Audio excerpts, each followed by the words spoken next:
We are now going to make a balance beam tape line at home to practice some beam skills. So as you can see, the beam is 4 inches wide. So we are going to make that same width. We're going to make that same width at home so that you can practice like you're on a real balance beam. So Miss Mimi is already getting to work over here. She is making our tape line. We are using masking tape. So whatever kind of tape you have at home, painter's tape, masking tape, those kinds of things, you can put them on your floor.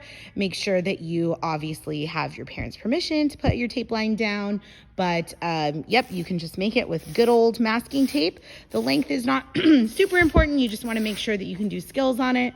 So you don't want to make it too short, but you don't need to make it super long either. We're going to do a lot of skills in place. We're not going to really be using the whole length of a balance beam. We now have our completed tape line. So this is the exact width of the beam, 4 inches. If you're using masking tape, then it's pretty much going to be 4 strips. I'm assuming you have the 1-inch masking tape. So there is your tape line. If you just want to make one tape line, you don't want to make it the exact width of the beam, that's okay. That works too. So Miss Mimi is going to show us some ninja moves using the tape line. The first one is going to be a step vault. So she's going to put one hand on, 1 foot on, and then 1 foot through. That's the step vault. She's going to try it on the other side as well. 1 hand on, 1 foot on, 1 foot through. So the step vault is something that you're going to do over an obstacle usually and then run out. So Miss Mimi's going to show how you would keep traveling after your step vault. 1 hand on, 1 foot on, 1 foot through, and she runs and travels. Then she's going to show us our next ninja move, which is going to be a monkey vault progression. So 1 hand on, 1 foot on, other foot on, stand tall. She's going to show us one more time. 1 hand on, 1 foot on, other foot on, stand tall. Monkey vault. Then she's going to show us the real monkey vault. Hands on, jump feet on, stand up. So we want to get our feet moving at the exact same time. So the progression was showing us 1 foot at a time. This is showing us together. So this is going to take a lot of core strength to get those feet in fast, a lot of coordination to stand up. The next thing she's going to show us is our Kong vault, our Kong crunch. So for Kong crunch, she's going to jump in and try and get her hands off the ground before her feet land. So that's the tricky part about the Kong crunch. It's a faster, explosive movement. So the monkey vault is you're just trying to get your feet in at the same time. The Kong crunch, you're trying to get your hands, yep, that's the monkey vault. Kong crunch, you're trying to get your hands in, or your feet in, and then your hands off the ground before they land. So that is super tricky. The next one is gonna be the opposite, and it's going to be a Kong kick. So she's gonna start. Yep.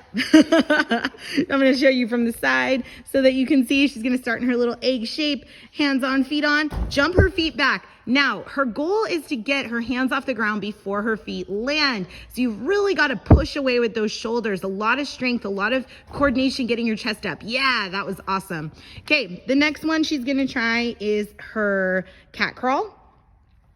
So for the first progression for a cat crawl is just a bear walk. So she's going to walk hands and feet on the line all the way across. You can do bear walks forwards, you can do bear walks sideways, and you can even do bear walks backwards. These are really, really good for building up strength, building up your coordination. This is a super good progression also for just beginning handstand work, just getting some weight transfer onto the feet and hands. Then she's going to do the real cat crawl when she can do that. So she's going to use opposite hand, opposite foot. So as you can see, she's slinking along like a little kitty cat. She's gonna keep her body low to the ground and make sure that she uses opposite hand, opposite foot. What we don't wanna see is a big mountain. So it's pretty easy if you wanna keep your bottom up high in the sky. That's kind of like just a bear walk. So if you're doing the true cat crawl, you need to get your body low to the ground like a kitty on a fence. The next thing she's gonna show us are precision jumps. So precision is jumping to a really exact spot. So she's going to start in one spot. She's going to land on the balls of her feet arms out. So she did a precision jump to the beam and then a precision jump forward.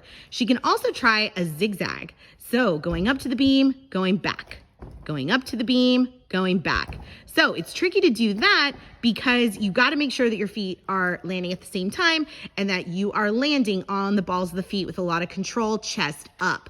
You can also do a couple different tape lines if you wanted to get creative with your patterns of your precision jumps. The next thing that she's going to show us is her dash out. So she's going to rock and roll, stand up 1 foot at a time and run.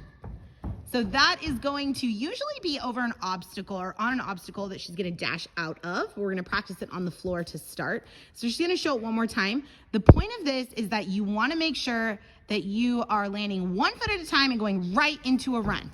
So you really want to keep your body moving forward the whole time.